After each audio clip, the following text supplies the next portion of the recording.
अस्सलाम वालेकुम friends, Android application development सीखने की सीरीज़ में आज हम देखेंगे कंप्लीट सेव गैलरी पार्ट 2।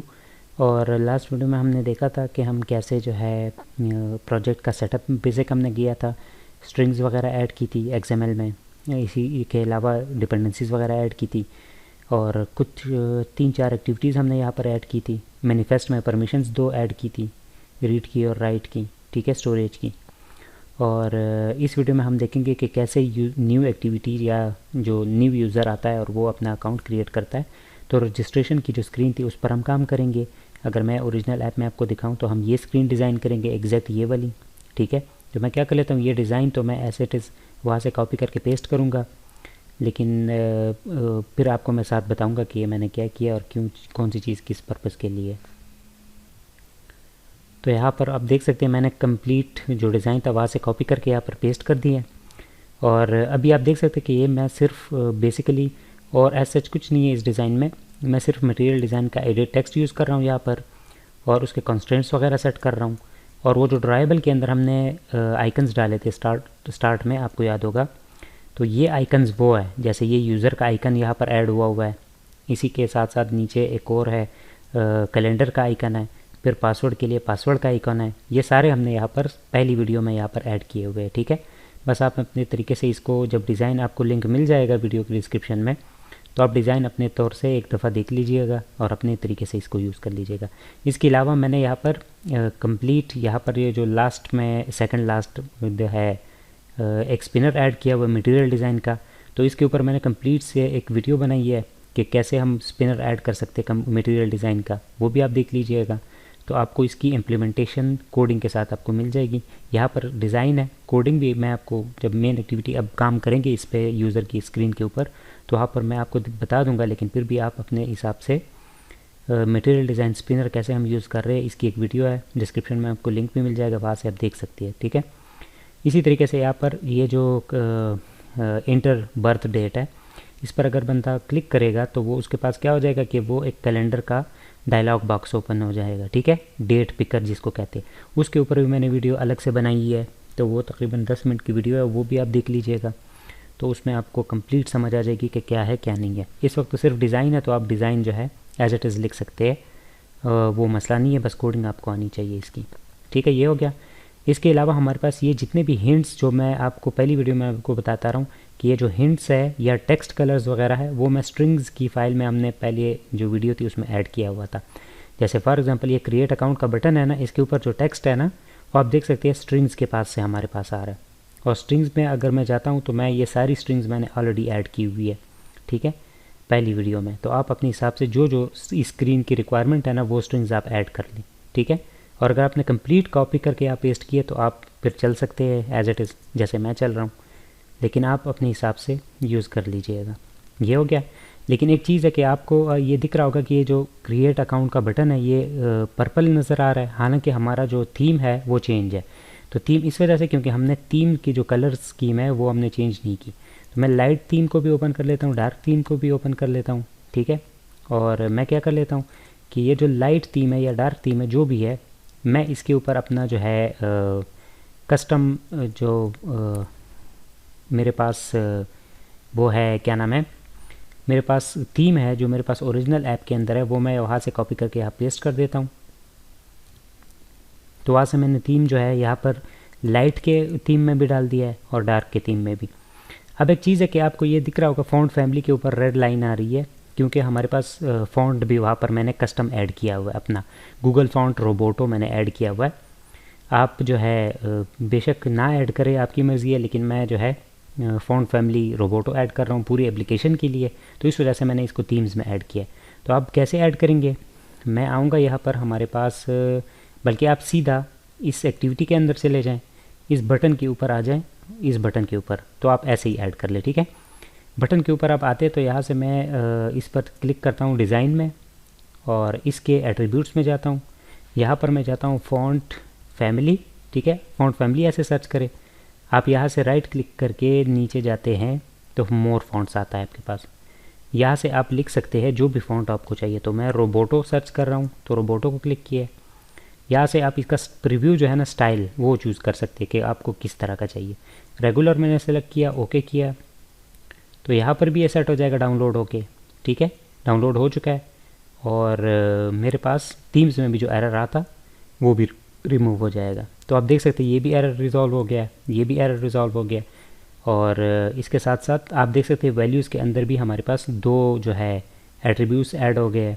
एक है फॉन्ट सर्ट्स और डॉट प्रीलोडेड फॉन्ट्स वाला। ठीक है, तो हमारा ये भी काम हो गया। अब मैं क्या कर लेता हूँ कि थीम्स को क्लोज कर देता हूँ और सबसे पहले मैं किस पर काम कर लेता हूँ, सबसे पहले मैं क्या कर लेता हूँ कि अब मैं इसकी मेन जो इसकी एक्टिविटी है जावा फाइल उसमें जाता हूँ। सबसे पहले तो मैं क्या कर लेता हूँ, यहाँ पर मैं बाइंडिंग इनिशियलाइज कर देता हूँ। ये कर देता हूँ कि जो हमने स्प्लैश स्क्रीन के लिए किया था कि सपोर्ट एक्शन बार भी हाइड करना है और हमने स्टेटस बार भी हाइड करना है, फुल स्क्रीन जो है यूज़ करनी है, तो ये दोनों लाइनें मैंने तब ऐड की। ठीक है, अब मैं क्या कर लेता हूँ कि जैसे आप ओरिजिनल ऐप में जाते हैं तो आप देख सकते हैं जहाँ पर मैं ये एंटर पर डेट के ऊपर क्लिक कर देता हूँ तो ये डायलॉग ओपन हो जाता है। और अगर मैं इससे कोई डेट सेलेक्ट कर लेता हूँ, फॉर एग्जांपल मैंने ये कोई डेट सेलेक्ट कर दी 11 अक्टूबर 2022, ओके कर देता हूँ, तो इस पैटर्न के साथ वो यहाँ पर ऐड हो जाती है। ठीक है, तो ये हम कैसे करेंगे, सबसे पहले ये काम कर लेते हैं। अब तो मैंने यहाँ पर जो है बाइंडिंग डॉट इनपुट DOB, ठीक है, डेट ऑफ बर्थ, ठीक है, ये जो ये इनपुट बॉक्स है हमारे पास ये वाला, आप देख सकते हैं ये इसकी आईडी है, इस वाले की आईडी इनपुट DOB। ठीक है, तो इसके ऊपर मैं क्या कर रहा हूँ कि इस पर जैसे ही सेट ऑन क्लिक लिसनर लगाया तो मैं dialog picker dialog date picker dialog open कर रहा हूँ और ये कैलेंडर का ऑब्जेक्ट मैंने ऊपर बनाया हुआ है जो करंट डेट हमें देगा। ठीक है, तो मैं ये क्या कर रहा हूँ, ये करंट डेट जो है ये मैं सेट कर देता हूँ पहले बाय डिफ़ॉल्ट उसके ऊपर क्या नाम है, उसके ऊपर जो भी हम सेलेक्ट करते हैं ना, फॉर एग्जांपल मतलब डायलॉग आ गया उसके ऊपर हम कोई डेट सेलेक्ट कर लेते तो हमारे पास ये जो कैलेंडर का ऑब्जेक्ट है उसका ईयर भी वो सेट हो जाता है जो हमने सेलेक्ट किया, मंथ भी वो सेट हो जाता है और इसी तरह डेट भी वही सेलेक्ट हो जाती है। फिर जो पैटर्न है तो पैटर्न के लिए मैंने नीचे यहाँ पर एक मेथड बनाया हुआ है कि मुझे इस तरह का पैटर्न चाहिए। आप ये वाली वीडियो भी आप कम्प्लीटली देख सकते हैं कि डेट पिकर डायलॉग को हम कैसे यूज़ करते हैं। ये वीडियो भी मैंने ऑलरेडी जो है अपनी प्लेलिस्ट में डाली हुई एंड्रॉयड सोल्यूशंस की प्लेलिस्ट के अंदर, तो वो भी आप देख सकते हैं। आपको ये कंप्लीट वहाँ पर मैं समझा दी है ये वीडियो। तो फिर उसके बाद हमने क्या कर दिया, सीधा इनपुट बॉक्स के ऊपर यहाँ सेट कर दिया उस डेट को। ठीक है, इसके बाद अगर हम जाते हैं तो यहाँ पर मैं जाता हूँ एमुलेटर के ऊपर दोबारा। तो एक और काम है कि जैसे ही हम सिक्योरिटी क्वेश्चन पे क्लिक करते हैं तो आप देख सकते हैं मेरे पास ये सेलेक्टेड क्वेश्चंस आते हैं। ठीक है, जो यहाँ पर ये क्वेश्चन है ये कैसे आते हैं, तो ये हम स्पिनर के ऊपर जब क्लिक करते हैं तो ये हमारे पास ऐसे करके ओपन हो जाते हैं। ठीक है, तो ये हम कैसे करेंगे, तो अब इसको देखते हैं। तो ये जो इनपुट DOB है इसको मैं मिनिमाइज़ कर देता हूँ ताकि हमारे पास स्क्रीन जो है साफ़ हो जाए।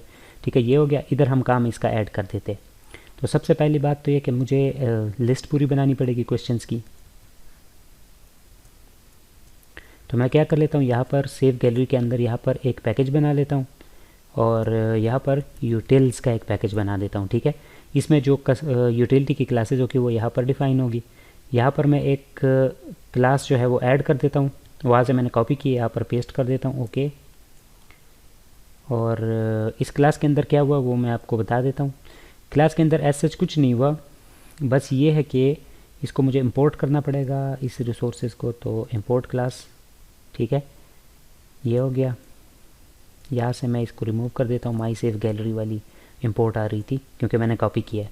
ठीक है, और इसके साथ मैं क्या कर रहा हूँ कि मैं सिंपली एक प्रोवाइडर की अलग से क्लास बना रहा हूँ, वरना ये सारी लाइनें मुझे यहाँ पर लिखनी पड़ती, यहाँ पर मेन एक्टिविटी के अंदर, मतलब ये रजिस्ट्रेशन स्क्रीन के अंदर। तो मेरे पास कोड जो है क्लीन अप करने के लिए मैंने क्या किया कि यूटिल्स का एक पैकेज बना दिया है, उसके अंदर एक क्लास बना दिया, स्पिनर डेटा प्रोवाइडर नाम रख दिया है, उसका एक स्टैटिक मेथड बना दिया गेट स्पिनर डेटा, और वो जैसे ही हम कॉल करेंगे तो हमें लिस्ट क्वेश्चंस की रिटर्न कर देगा, सारे के सारे क्वेश्चंस इसमें आ जाएंगे। ठीक है, तो ये सारे क्वेश्चंस 5 क्वेश्चंस है, आप अपने हिसाब से ऐड कर सकते हैं। और ये मैंने स्ट्रिंग्स के अंदर ऐड किए हुए, ये देखिए आप देख सकते हैं। अगर मैं स्ट्रिंग्स में जाता हूँ तो क्वेश्चन नंबर 1, क्वेश्चन 2, 3, 4, 5 ऐसे करके मैंने कुछ क्वेश्चंस रखे हुए। ठीक है, आप अपने हिसाब से रख सकते हैं। यहाँ पर मैं गया हूँ, अब मैं क्या कर लेता हूँ कि यहाँ पर इसकी जो है स्पिनर के ऊपर डेटा ये सेट कर देता हूँ। यहाँ पर मैंने कोड पेस्ट कर दिया है और ये मैं इंपोर्ट कर लेता हूँ सीधा। ठीक है, तो यहाँ पर ये देखिए आप देख सकते हैं मैं लिस्ट को कैसे गेट कर रहा हूँ। Spinner data provider dot gate spinner data, तो वो सारी लिस्ट इसमें आ जाएगी। अब मैं एरे अडाप्टर का एक ऑब्जेक्ट बनाता हूँ अडाप्टर का, और उसको सबसे पहले तो कॉन्टेक्स्ट पास करते हैं, फिर हम लेआउट पास करते हैं और फिर लिस्ट पास करते हैं। ये जो स्पिनर है इसके ऊपर भी मेरी अलग से वीडियो है, वो आप देख सकते हैं, तो आपको ये चीज़ कम्प्लीटली समझ आ जाएगी। और फिर मैंने ये जो बाइंडिंग के अंदर वो स्पिनर का इनपुट बॉक्स है उसके ऊपर मैंने ये अडाप्टर सेट कर दिया है। फिर उस पर set on item click listener इसलिए लगाया क्योंकि अगर कोई उसके किसी क्वेश्चन पर क्लिक कर देता है तो क्या होना चाहिए कि अगर क्वेश्चन ने, ये जो कंडीशन मैंने लगाई, ये क्या लगाई है देखें, कि अगर क्वेश्चन फॉर एग्जांपल मैं यहाँ जाता हूँ ओरिजिनल ऐप में, ठीक है, तो आप देख सकते हैं मेरे पास बाय डिफ़ॉल्ट अगर क्वेश्चन ये सेलेक्ट होता है ना, सेलेक्ट सिक्योरिटी क्वेश्चन वाला, तो आप देख सकते हैं मेरे पास आंसर के लिए फील्ड नहीं आती। लेकिन अगर मैं क्लिक कर देता हूँ ना किसी क्वेश्चन के ऊपर जो कि रियल में क्वेश्चन है, तो आपके पास ये आंसर वाली फील्ड जो है विजिबल हो जाती है। तो ये क्यों विजिबल और हाइड हो रही है, वो इसकी कंडीशन की बिना पर कि अगर किसी ने ये वाला क्वेश्चन सेलेक्ट किया है, फ़र्ज़ करो सेलेक्ट सिक्योरिटी क्वेश्चन वाला कुछ सेलेक्ट किया है, तो उसको हाइड होना चाहिए। क्यों? क्योंकि सेलेक्ट सिक्योरिटी क्वेश्चन वाला कोई ऑप्शन है ही नहीं, मतलब वो कोई क्वेश्चन है ही नहीं, तो इस वजह से मैं उसको हाइड कर रहा हूँ। और अगर इसके अलावा कोई क्वेश्चन होता है तो उसको आप सिंपली आंसर को विजिबल कर देते। तो यहाँ पर ये कंडीशन है कि अगर binding dot spinner security questions dot gate text, अगर उसका टेक्स्ट हम गेट करें और वो इक्वल हो किसके, ये स्ट्रिंग्स के अंदर मैंने यहाँ पर जो भी रखा हुआ है, तो get resources dot get string, और आगे क्या है, स्ट्रिंग की पाथ मैंने पास की हुई है, तो सेलेक्ट सिक्योरिटी क्वेश्चन ही स्ट्रिंग है। आप as it is hard coded string भी लिख सकते हैं। मैं सिक्योरिटी उसके लिए कोड क्लीनअप के लिए मैं क्या कर रहा हूँ कि मैं इसको हार्ड कोडेड के बजाय इसको एज इट इज़ रख रहा हूँ, ठीक है। तो मैं यहाँ पर दोबारा चला जाता हूँ, तो अगर वो सेलेक्ट सिक्योरिटी क्वेश्चन वाला टेक्स्ट है तो आप आंसर वाले फील्ड को गॉन कर रहे हैं उसकी विजिबिलिटी, और अगर ऐसा नहीं है कोई और चीज़ सेलेक्ट हुई हुई है तो आप इसको विजिबल कर रहे हैं, बस ये काम कर रहे हैं। अब हम क्या कर लेते हैं कि ये काम भी हो गया, अब हम ये काम कर लेते हैं कि जैसे इसके अंदर और ये सारी फील्ड्स फिल हो जाए और कोई क्रिएट अकाउंट के ऊपर क्लिक करे, तो जैसे ही क्रिएट अकाउंट पर क्लिक किया जाए तो ये भी चेक होना चाहिए ना कि ऐसा ना हो कोई एम्प्टी फील्ड्स के साथ ही क्लिक कर देता हो। तो हमें डेटाबेस में इंसर्शन से पहले ये काम करना चाहिए कि ये सारी फील्ड्स चेक करे बाकायदा कि यहाँ पर कोई डेटा मिस तो नहीं है। जैसे यूज़र नेम की जगह किसी ने कुछ लिखा ही नहीं और क्रिएट अकाउंट के बटन पे क्लिक कर दे तो यूज़र नेम क्या एम्प्टी जाएगा? नहीं, ऐसा नहीं हो सकता। तो हम ओरिजिनल ऐप्स में तो ऐसा नहीं करते, यहाँ पर एरर हमें शो करना चाहिए इसके नीचे कोई। और इसी तरह डेट ऑफ बर्थ अगर कोई सेलेक्ट नहीं करता या पासवर्ड एम्प्टी डाल देता है या 8 कैरेक्टर्स से कम डाल देता है, या इसी तरह सिक्योरिटी क्वेश्चन के लिए जैसे मैंने कहा, तो ये सारी चीज़ें, या आंसर किसी ने फिल नहीं किया तो उसका अकाउंट क्रिएट ना होना, ठीक है। ये हमारे पास पॉसिबिलिटी है कि कोई जो है कोई फील्ड मिस कर दे तो फिर तो हमारे पास क्रिएट अकाउंट का ऑप्शन रखने की कोई वो नहीं बनती रीज़न, ठीक है, क्योंकि हम इसीलिए तो अकाउंट क्रिएट करें सिक्योरिटी बढ़ाने के लिए, ठीक है। तो हम क्या कर लेते कि यहाँ पर मैं दोबारा से जाता हूँ, इसको भी मैं मिनिमाइज़ कर देता हूँ यहाँ से, ठीक है। और सबसे पहले मैं क्या कर लेता हूँ कि बल्कि इस चीज़ से पहले मुझे एक काम करना पड़ेगा, यहाँ पर टॉप में यहाँ पर मैं परमिशंस भी ऐड कर देता हूँ। जो आप देख सकते कि जैसे ही हम एप्लीकेशन को ओपन करते थे और रजिस्ट्रेशन स्क्रीन पर आते थे तो वो हमसे परमिशन मांगता था कि आप रीड और राइट की परमिशन देना चाहते हैं या नहीं। तो वो परमिशंस मैं यहाँ पर ऐड कर देता हूँ। सबसे पहले यहाँ पर मैंने क्या कर दिया, सिंपली वहाँ से कोड कॉपी करके यहाँ पर पेस्ट कर दिया है, ठीक है। और मैं आपको अगर मैं क्या कर देता हूँ, इसको थोड़ी देर के लिए मैं थोड़ा सा इसको कोलैप्स कर देता हूँ। तो मैंने क्या किया कि ये कैसे वर्क कर रहा है हमारे पास, यहाँ पर यूटिल्स के पैकेज के अंदर मैंने परमिशन हेल्पर की एक क्लास बना दी है, ठीक है। और उस क्लास के अंदर मैंने चेक राइट परमिशन का एक मेथड बनाया है और ये चेक करता है राइट की परमिशन, ठीक है। राइट की परमिशन कैसे चेक करता है कि जो भी कॉन्टेक्स्ट, मतलब जो भी इसको यूज़ कर रहा है तो उसके हिसाब से ये यूज़ कर रहा है कि अगर किसी ने क्या कर दिया है, किसी ने अगर परमिशन दी हुई है राइट की परमिशन, ठीक है, तो ये ट्रू रिटर्न कर दे, अदरवाइज़ फॉल्स रिटर्न कर दे। अगर यूज़र ने परमिशन नहीं दी तो चाहे इस केस में हो, चाहे राइट के केस में हो, चाहे रीड के केस में हो, तो वो डायलॉग ओपन कर देगा, अदरवाइज़ वो डायलॉग ओपन नहीं करेगा। और वो यहाँ से नहीं हो रहा, यहाँ से सिर्फ ट्रू और फॉल्स की वैल्यू रिटर्न हो रही है कि अगर दी हुई है तो ट्रू रिटर्न करेगा, अदरवाइज़ फॉल्स रिटर्न करेगा। एक्टिविटी के अंदर यहाँ पर हम चेक कर रहे हैं कि अगर परमिशन हेल्पर के अंदर चेक रीड परमिशन है और इसी तरह चेक परमिशन हेल्पर के अंदर चेक राइट परमिशन है, मतलब अगर वो दोनों गिवन है और उसके साथ हमने क्या किया, नॉट लगाया कि अगर दोनों नहीं है गिवन तो हमें क्या करना चाहिए, रिक्वेस्ट करनी चाहिए परमिशंस की, और सारी परमिशंस मैंने यहाँ पर पास कर दी है, ठीक है, एरे लिस्ट के एरे स्ट्रिंग के अंदर 2 परमिशंस मैंने पास कर दिए कि राइट की परमिशन और इसी तरह रीड की परमिशन।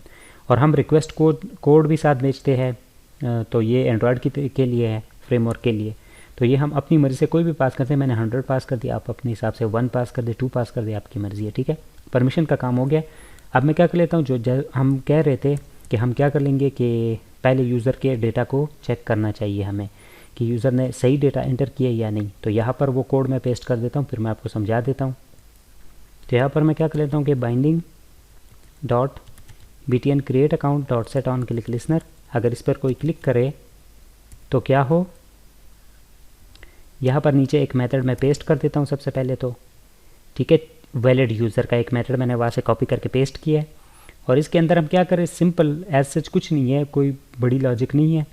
हमने सिंपल पहले यूज़र नेम गेट किया है, किससे, इस वाले इनपुट बॉक्स से। ये परमिशन हेल्पर को भी क्लोज करना, स्पिनर डेटा को भी। ये जो इनपुट बॉक्स है ना, ये वाला, इससे मैं नेम गेट कर रहा हूँ, अगले से मैं डेट गेट कर रहा हूँ, अगले वाले से, फिर अगले से मैं पासवर्ड गेट कर रहा हूँ, अगले से सिक्योरिटी क्वेश्चन ऐड कर रहा हूँ, फिर अगले वाले से आंसर ऐड कर रहा हूँ जो हमने हाइड किया हुआ है बाय डिफ़ॉल्ट। बस ये सारा डेटा कॉपी करके मैं एक स्ट्रिंग के अंदर रख रहा हूँ, ठीक है। फिर मैं चेक कर रहा हूँ कि अगर यूज़र नेम एम्प्टी है, मतलब 0 स्ट्रिंग्स है, मतलब किसी ने खाली स्पेसेस एंटर की है, तो ट्रिम क्या कर देगा कि वो खाली स्पेसेस हटा के उसकी लेंथ चेक करेगा कि अगर लेंथ उसकी फिर भी 0 है तो इसका मतलब कि यूज़र नेम एम्प्टी है, तो ये एरर दे देगा। और साथ वैलिडिटी, ये टॉप पे वेरिएबल बनाया हुआ है, वैलिडिटी को फॉल्स कर देगा। उसी तरीके से अगर यूज़र नेम की लेंथ 4 से कम है तो ये क्या कर देगा, ये एरर सेट कर देगा। उसी इनपुट बॉक्स के नीचे रेड लाइन के ऊपर शो हो जाएगा कि आपका जो यूज़र नेम है टू शॉर्ट है, और उसके ऊपर फोकस भी आ जाएगा, मतलब वो ब्लिंकिंग करना शुरू कर देगा वो इनपुट बॉक्स, ठीक है। और वैलिडिटी दोबारा से फॉल्स हो गई है, तो इसका मतलब क्या कि हम यूज़र जो है वो वैलिड नहीं है, ठीक है। अब ये वैलिड यूज़र ये नहीं कि डेटाबेस में चेक कर रहा है, ये रन टाइम पे चेक कर रहा है, यहाँ पर सिर्फ इनपुट बॉक्सेस से वैल्यूज़ लेके वहाँ पर चेक कर रहा है, सिर्फ एप्लीकेशन के अंदर, ठीक है। फिर उसके बाद जब ये वैलिडिटी ट्रू हो जाएगी ना, मतलब ये सारा डेटा हमारे पास चेकआउट होके यहाँ से वैलिडिटी ट्रू होके पास हो जाएगी ट्रू, तो यहाँ पर हम चेक करेंगे, इसको मैं मिनिमाइज़ कर देता हूँ दोबारा से। यहाँ पर हम चेक करेंगे कि इफ़ वैलिड यूज़र, अगर यूज़र वैलिड है तो फिर हम डेटाबेस में इसकी एंट्री करें, ठीक है। अदरवाइज़ हम तब डेटाबेस में उसकी एंट्री ना करें, क्यों, क्योंकि डेटाबेस में इंसर्शन की कोई वजह नहीं बनती, कोई तुक नहीं बनती अगर हमारे पास एम्प्टी पैरामीटर्स हो, किसी ने कुछ डेटा डाला ही नहीं और हम फिर भी ऐड कर रहे हैं, तो ये तो गलत है। तो इस वजह से हम क्या कर देते हैं, यहाँ पर पहले चेक करेंगे यूज़र को। तो वीडियो की जो लेंथ है वो काफ़ी ज़्यादा हो गई है, तो मैं कोशिश करूँगा कि अगली वीडियो में फिर इसको कंटिन्यू करूँ, क्योंकि यहाँ पर हमारे पास क्रिएटिंग अकाउंट का इतना सा काम हो गया। थोड़ा सा काम जो है वो रह गया, वो क्या है कि हमारे पास सिर्फ ये काम रह गया कि डेटाबेस में इसको इंसर्ट कराना है बस इस यूज़र को, ठीक है। तो डेटाबेस से रिलेटेड जो काम होगा वो हम नेक्स्ट वीडियो में पूरी 10 से 15 मिनट की वीडियो में ये कंप्लीट करके फिर लॉगिन पे चले जाएंगे। लॉगिन के बाद हमारा मेन एक्टिविटी आ जाएगी, फिर हम इसी तरह गैलरी वाली साइड पे चले जाएंगे। तो फिर हमारा इतना काम नहीं है, बस ये काम थोड़ा सा लेंथी है, ये डिज़ाइन करना और ये चीज़ें ऐड करना, ठीक है।